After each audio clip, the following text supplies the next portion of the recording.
Welcome to Calc 37. Today we're going to be talking about exponential growth and decay. First, we need to explore this idea of a separable differential equation. So we've been kind of dealing with differential equations such as dy dx equals 2x. And if you remember, we needed to multiply both sides by dx in order to get dy equals 2x dx in order to integrate it. So these separable differential equations are very similar to this idea. Basically, we want to get all the y's on one side and all the x's on the other, kind of like when we're doing implicit differentiation, just kind of backwards. So here's a quick example.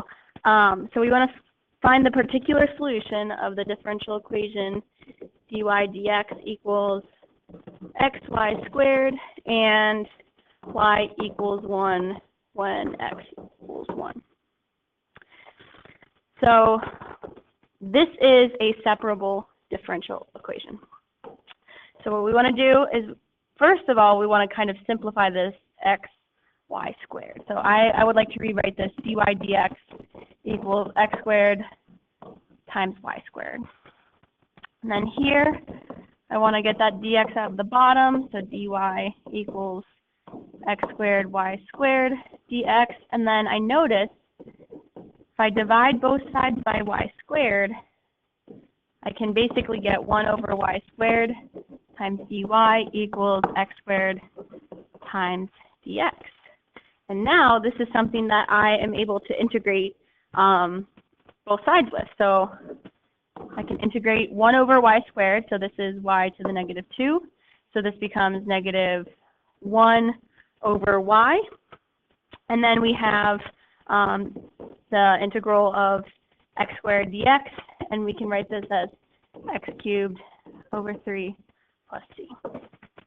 And a lot of you kind of may be wondering, why can't we write it, why do we only have one c? And let's label this, let's say c1 and c2. So when I integrate y, I need to add a c1. When I integrate x, I need to add a c2. So c, again, is a constant.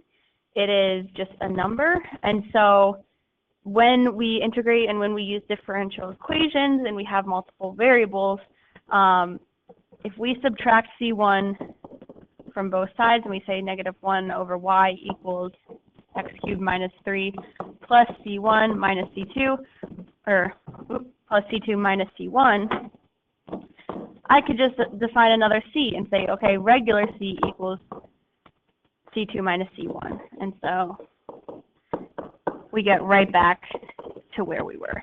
And so it's kind of a lot of work to add in those multiple c's, and so it's just kind of the mathematician's code.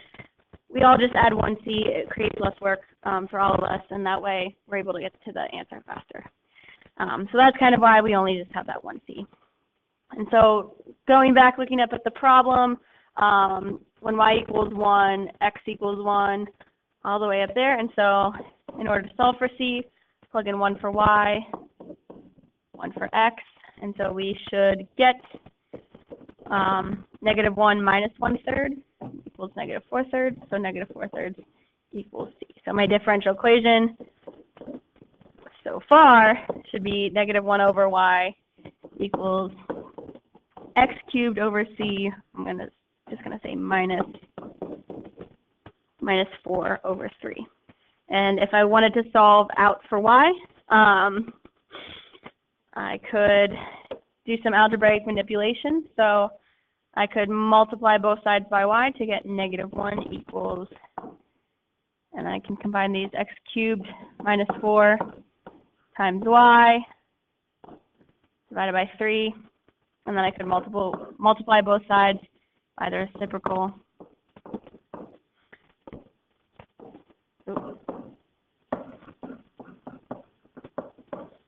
To get, these would cancel out, these would cancel out, so I'd be left with y equals negative 3 x cubed minus 4. So this is the basis for a separable differential equation.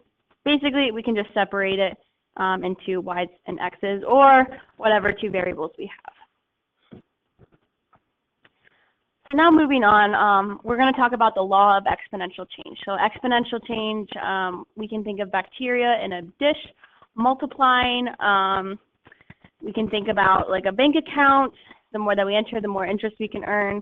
And so exponential change applies to kind of a lot of things in our real world. And so this is just a typical differential equation that describes the growth of something that has an exponential growth, I guess, in it. And so if I want to actually solve this for the original equation, just like we did with separable differential equations, I'd multiply first by dt, and then I would divide by y. So I get 1 over y dy equals k dt. So when I integrate, I get ln of y equals kt plus c.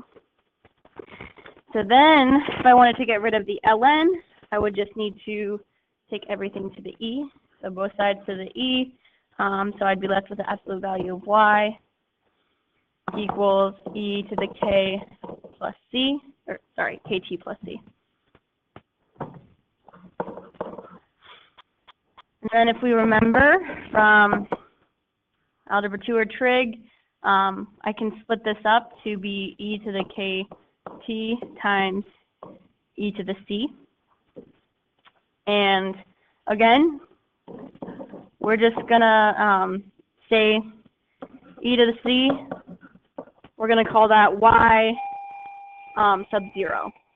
Why not? And so, whenever we have this constant, we're trying to make it as simple as possible. So we're just gonna say this is y e k to the t, and we can drop the absolute value bars and actually say that y naught equals plus minus e to the c.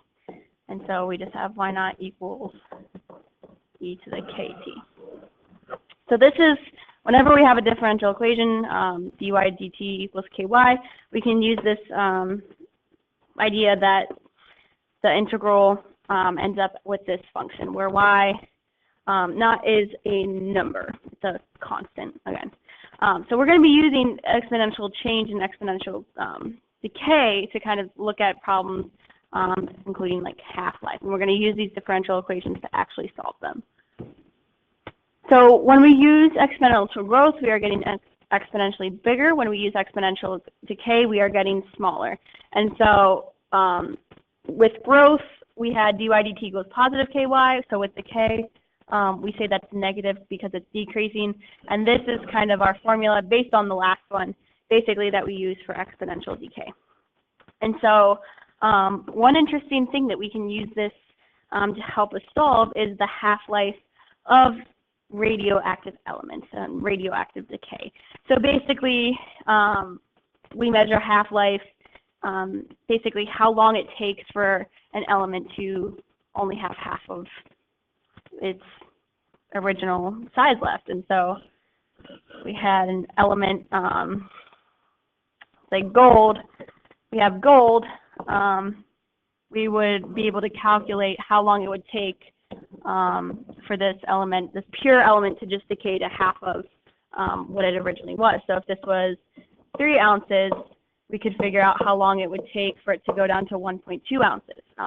We could also use this to figure out kind of percentages. So how long will it take for 80% of the material to be left, for 70, and so forth. And so there's a lot of things that we can do with this idea of half-life.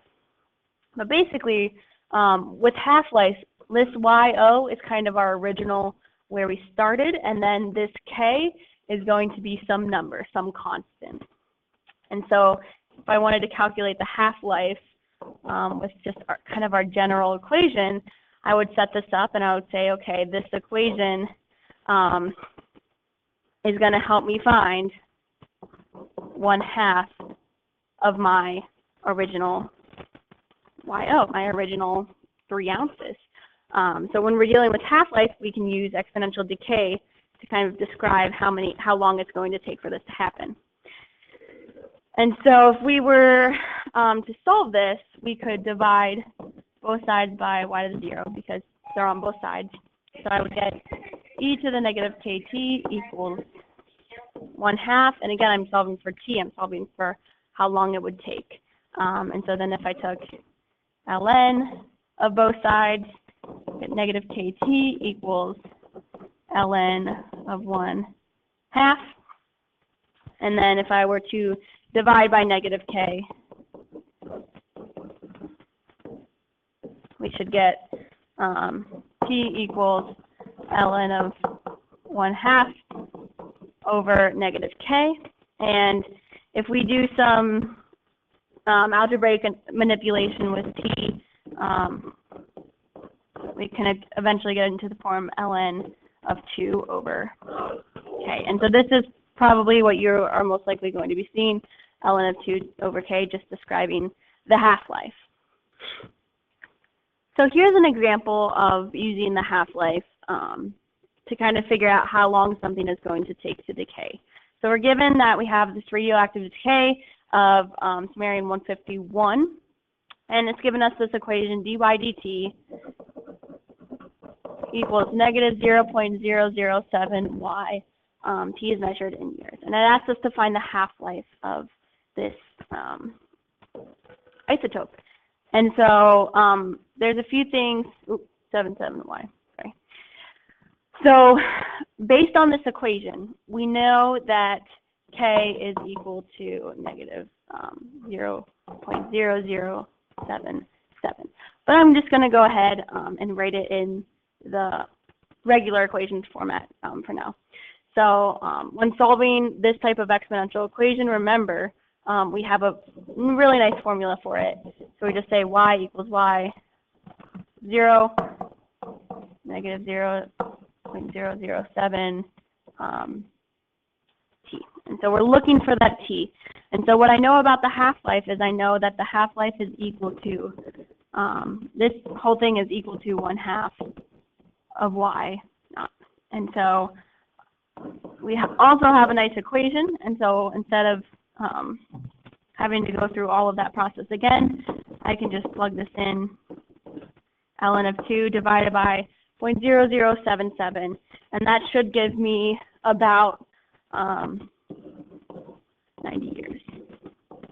So that's going to be my answer for this. So here are your ABC problems for the day. So A says to use the separation of variables to solve the initial value problem. dy dx equals y over x, where x equals 4 and y equals 3. That's your particular solution. Part B asks you to find the solution of the differential equation dy dt equals ky, where k is 1.5 and y sub 0 is 100. And the last problem asks you the decay equation for radon-222 gas is known to be y equals y sub 0 e to the negative 0.18 t, with t in days. About how long will it take for the amount of radon in a sealed sample of air to decay to 90% of its original value? So make sure you're looking at 90%. This one's a little trickier, but try to use what we've talked about with half-life to kind of figure out how to manipulate your formula to find 90%. And so I'm going to pause the video real quick, write down the answers, go ahead and try these on your own, and make sure you're taking note of how far you got and what questions that you have. So here are your three answers: y equals 3/4 x, y equals 100 e to the 1.5 t, and 0.585 days. So yeah, these are pretty much all your problems. And just please make sure that you come to class with any questions that you have on exponential growth and decay, and make sure to like and subscribe. Thank you for watching.